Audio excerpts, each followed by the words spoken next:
नमस्कार मित्रांनो, आपण आपलं जे जीवन असतं ते जर वर खाली जर होत असेल तर आपण खूप सारे मार्ग निवडत असतो. आपण ज्योतिषाकडे जातो, न्यूमरॉलॉजीकडे जातो, होम हवन करतो, त्याच्यानंतर वास्तुशास्त्र बघतो. या सर्व गोष्टी आपण बघत असतो. का तर आपलं जीवन हे थोडंफार का होईना तर चांगलं व्हावं. आपलं जे काही आर्थिक परिस्थिती आहे, मानसिक परिस्थिती आहे किंवा आपलं जे काही आरोग्य आहे ते व्यवस्थित असावं, आपले नातेसंबंध व्यवस्थित असावे, यासाठी आपण या सर्व गोष्टी करत असतो.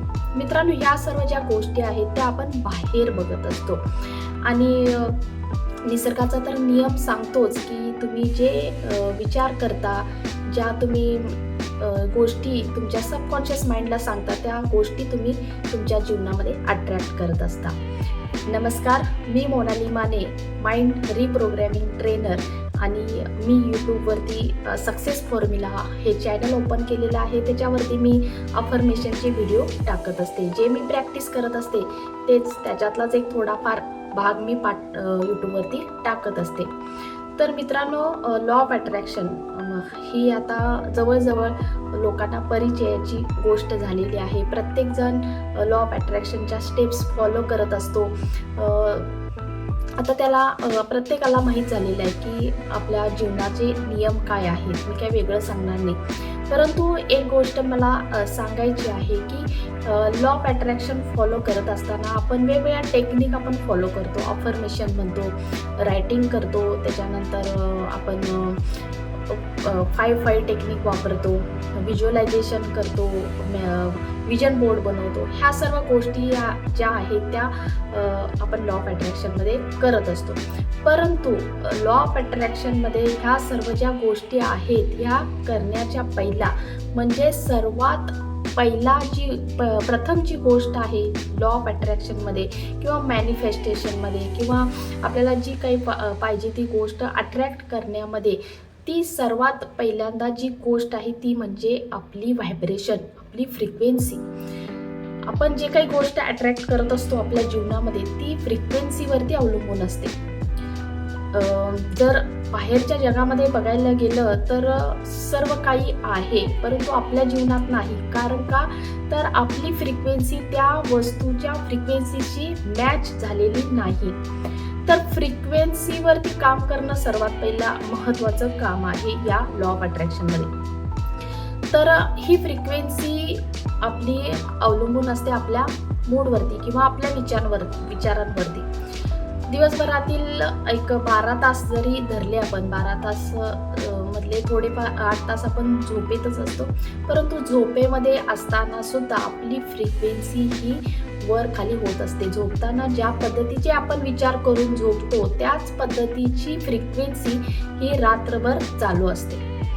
दिवसभरामध्ये आपण ज्या काही गोष्टी बघतो, वाचतो, बोलतो त्या पद्धतीने आपली फ्रिक्वेन्सी तयार होत असते. आपल्या सराउंडिंगनुसार आपली फ्रिक्वेन्सी तयार होत असते. तर ही फ्रिक्वेन्सी जी आहे ती चेक कशी करायची, तर चेक ही आपण जेव्हा आपली मूड आपला नाराज असतं, आपलं मूड जेव्हा नाराज असतं किंवा उदास असतं तेव्हा आपली फ्रिक्वेन्सी ही कमी असते, फ्रिक्वेन्सी लो असते. तर लो फ्रिक्वेन्सीमध्ये लोच गोष्टी म्हणजे छोट्याच गोष्टी तुम्ही अट्रॅक्ट करू शकता. छोट्या म्हणजेच प्रॉब्लेमच आहेत. जर तुम्ही उदास असाल, तुम्हाला जे मूड स्विंग्स होत असतील किंवा तुम्ही रागावलेल्या परिस्थितीमध्ये असाल किंवा चिडचिडे होत असाल, कमतरतेची भावना जर तुमच्या मनामध्ये निर्माण होत असेल, तर ह्या सर्व जर विचार किंवा ह्या सर्व गोष्टी जर तुमच्या मनामध्ये येत असतील तर त्याच गोष्टी तुम्ही तुमच्या जीवनामध्ये अट्रॅक्ट करणारा करता. तुम्ही ह्या गोष्टी माना अगर न माना, ह्या निसर्गाच्या गोष्टी आहेत, निसर्गाचे नियम आहेत, ते तुमच्या जीवनामध्ये येणारच आहेत.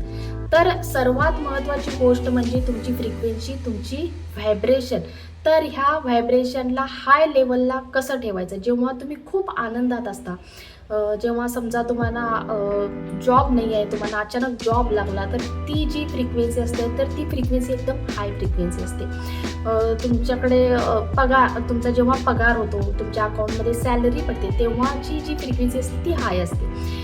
ही जी फ्रिक्वेन्सी आहे ही कंटिन्यू फ्रिक्वेन्सी राहणं अतिशय गरजेचं असतं.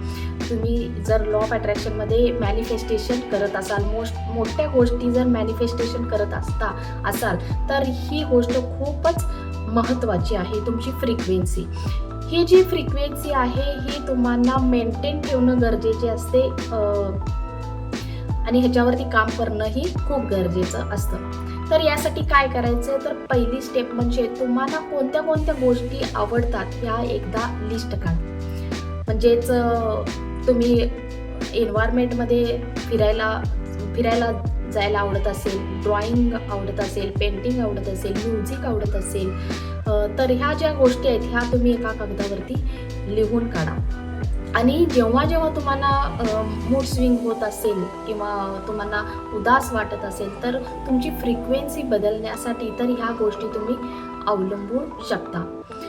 ह्याच्यातली सर्वात महत्त्वाची गोष्ट म्हणजे जेव्हा तुम्ही निसर्गाच्या सान्निध्यामध्ये येता तर निसर्गाच्या सान्निध्यामध्ये आला की तुम्हाला तुमची फ्रिक्वेन्सी हाय करण्यासाठी निसर्ग तुम्हाला मदत करतो. सर्वात जास्त जी फ्रिक्वेन्सी हाय लेवलची जी फ्रिक्वेन्सी आहे ती निसर्गाची आहे. म्हणजेच जेव्हा तुम्ही निसर्गाच्या सान्निध्यात जाता तेव्हा निसर्गाची फ्रिक्वेन्सी तुम्हाला मदत करते तुमची फ्रिक्वेन्सी हाय करण्यासाठी. त्यामुळे तुम्ही निसर्गाच्या सान्निध्यामध्ये जाऊ शकता, गार्डनमध्ये वॉकसाठी जाऊ शकता, डान्स करू शकता. डान्स हे अतिशय व्हायब्रेशन हाय करणारी ॲक्टिव्हिटी आहे. तुम्ही ह्या ॲक्टिव्हिटी करू शकता, पेंटिंग काढू शकता. तर ह्या ज्या गोष्टी आहेत ह्या गोष्टी तुम्हाला करणं खूप गरजेचं आहे. जेव्हा जेव्हा तुम्हाला वाटेल की माझी फ्रिक्वेन्सी कमी होत चाललेली आहे, माझे व्हायब्रेशन कमी होत चाललेले आहेत, तर त्या वेळी तुम्हाला डिसिजन घ्यायचं आहे आणि माझी व्हायब्रेशन हाय करण्यावरती तुम्ही काय करायचं आहे, लक्ष द्यायचं आहे. कारण तुम्ही आतून आहात तसंच तुमची दुनिया असते. तर आतून तुम्ही बदलायला सुरुवात करा. दुनिया आपोआप तुमच्या जीवनामध्ये बदल होत जाईल, तुमचं जीवन बदलत जाईल. आणि व्हायब्रेशनवरती काम करा. सर्वात पहिल्यांदा तुम्ही कुठल्याही गोष्टी न फॉलो करता, कुठल्याही ॲक्टिव्हिटी न करता पहिल्यांदा तुम्ही तुमच्या व्हायब्रेशनवरती काम करा. व्हायब्रेशनवरती काम केला की पुढच्या ज्या गोष्टी आहेत त्या तुम्हाला लगेच रिझल्ट देतील. तर मित्रांनो, तुम्ही तुमच्या व्हायब्रेशनवरती काम करा, आनंदी राहा आणि जे काही नियम आहे जो आपल्याला कळालेला आहे त्याचा जास्तीत जास्त वापर करून आपलं जीवन कसं सुंदर होईल, कसं आनंदी होईल याच्याकडे आपण लक्ष देऊया. मित्रांनो, हा व्हिडिओ तुम्हाला कसा वाटला नक्की मला सांगा. सबस्क्राईब करा. धन्यवाद.